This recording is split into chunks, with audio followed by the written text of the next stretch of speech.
So welcome everybody to this Giving Women's 11th conference on women in climate, at the front line of climate action and innovation. I'm Kathleen Holmlund. I'm Giving Women's Managing Director, and I think I've probably been in communications with many of you, and I see many familiar faces, some new ones, but I look forward to actually putting names to faces as we go out through the day. So this is the second time that we're having this conference in this beautiful venue, which I think you'll all agree is a stunning venue. And I also want to give a shout out. Remember that this is a hybrid event, so we do have people participating online. And so very welcome to you all, wherever you may be coming from at this point throughout the day.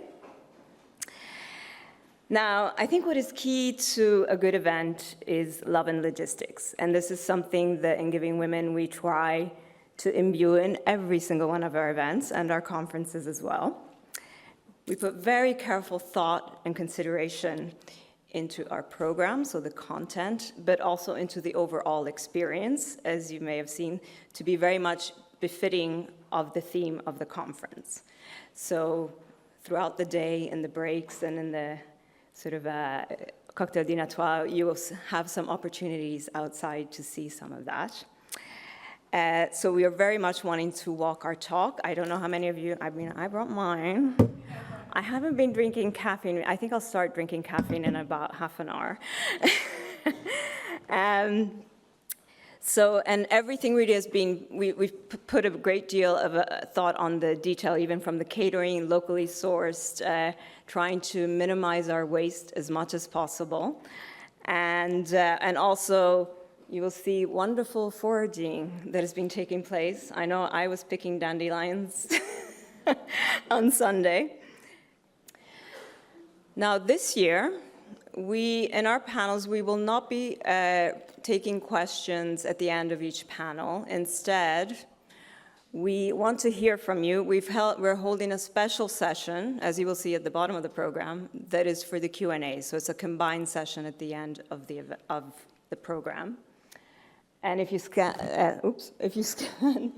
the code on the right there, that will take you to a form where you can place your questions, comments. There's a drop-down if there's specific speakers you want to place your question to. We will be working in the background, collating those questions and preparing them for the Q&A.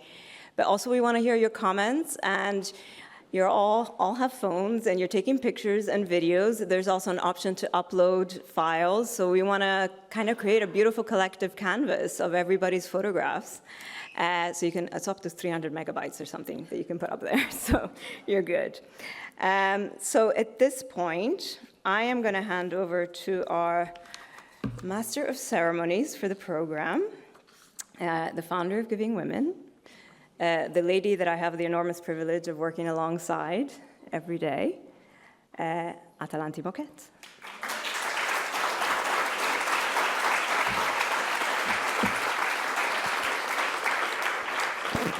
I'm very short, so I had to lower the... It's okay. So I'd like to say also an enormous welcome. It is really so incredible for us at Giving Women. We're a small organization, and to see so many people here and people online attending what we believe is a really, really important conference around a subject which is really, really important to all of us. Whenever we plan a conference, we start with very limited knowledge, and we believe that altogether we're going to reach and existentially going to learn a lot. And there are many people that have been part of this learning process, and I will thank them in the end because they needed to be thanked individually. But it was as always, a very enriching, a very powerful experience as we learned more about these issues. And for us, what was difficult was, how do we focus it? How do we create something that is meaningful to the work of Giving Women? You know, women and climate, it could be vast, and it was vast, and we struggled to get to that point. And then we thought about, okay, what does that climate mean to one of the women or one of the girls that are part of the projects that we work with? How does this affect their lives on a daily basis? And that's how we kind of clicked and said, okay, this is what we're going to do. This is how we're going to do it. And so obviously we've all heard, you know, the most underserved communities, the ones that have not been responsible for climate change are the ones that are most affected. But go one step further, and it's the women and girls that are most affected by it. They're affected in their daily lives, their access to water, the reduction in food security. I'm looking at Lawrence. Where their access to energy, their access to education, and the list goes on, their access to health, their own health. And so we said, okay, this is going to be how we're going to structure a conversation. So we have, what's important for us is to get everybody together. So we're very lucky we have some really, really amazing experts, both from UN organizations, from INGOs, from civil society. But what I think we're most proud about is the fact that we've gathered some extraordinary women who are coming from the field, who will tell us the stories about the way that they have adapted to the climate crisis. And for us, this is the moment when we are hoping to bring people together. And this is just a moment in time. This is a moment where we then hope to launch a real movement of collaboration where everybody can come together and really see the change of and move forward in climate justice. So that's my message. My message is that this is a conference of hope and action. We're not about gloom and doom, because there's some incredible stories that are going to be told today. But sometimes these initiatives are not able to get further or replicate or grow because there are barriers in the way. And we're hoping by bringing everybody together, we will be able to bring an end to those barriers. So that's my story.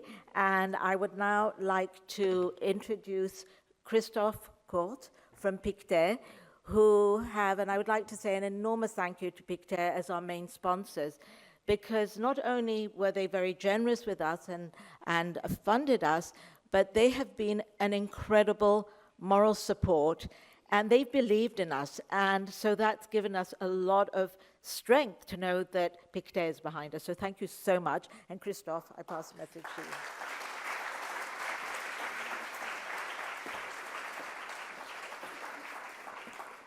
I'm also short, so I don't need to lift it too high. Thank you, Atalanti. I really, really appreciate it. And welcome, everyone, to the 2024 Giving Women Conference.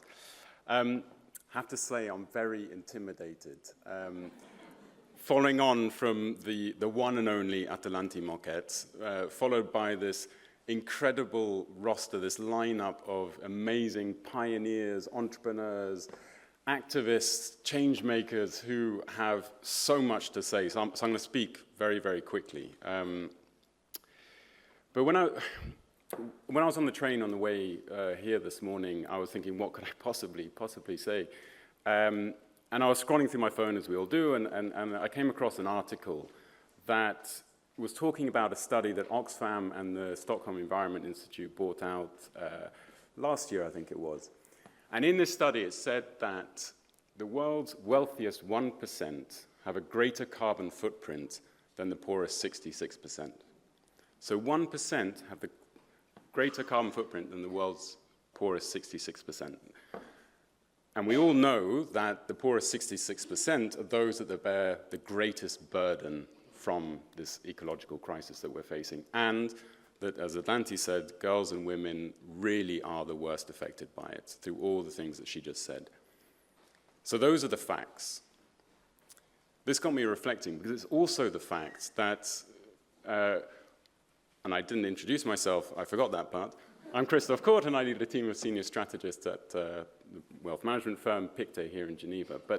So when I was reflecting, I realized that it's also a fact that that 1% is our client base at Pictet. We're very privileged to work with some of the world's wealthiest families. And that comes with it a tremendous, tremendous responsibility. A responsibility to them, of course, to help manage and steward their wealth in the best way we possibly can. But more importantly, a responsibility for our collective society, that now and those that, like my kids, who will inherit the earth.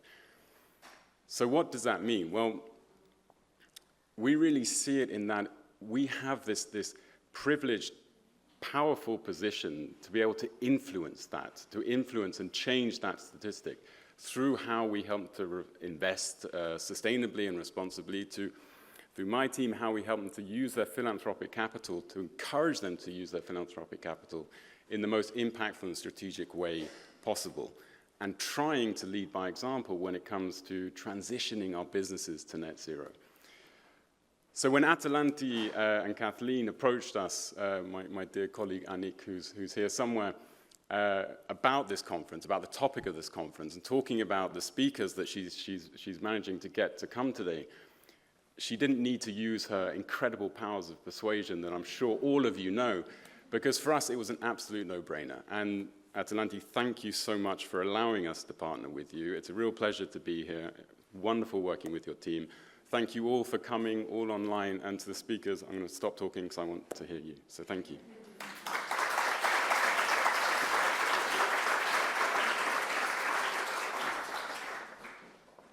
So as Christoph said, we've been very blessed by support from many speakers. Mary Robinson, who we have had the opportunity to speak to several times, said to us, I cannot be with you, I really regret it, but I will send you a message. So we will have our introductory message from Mary Robinson.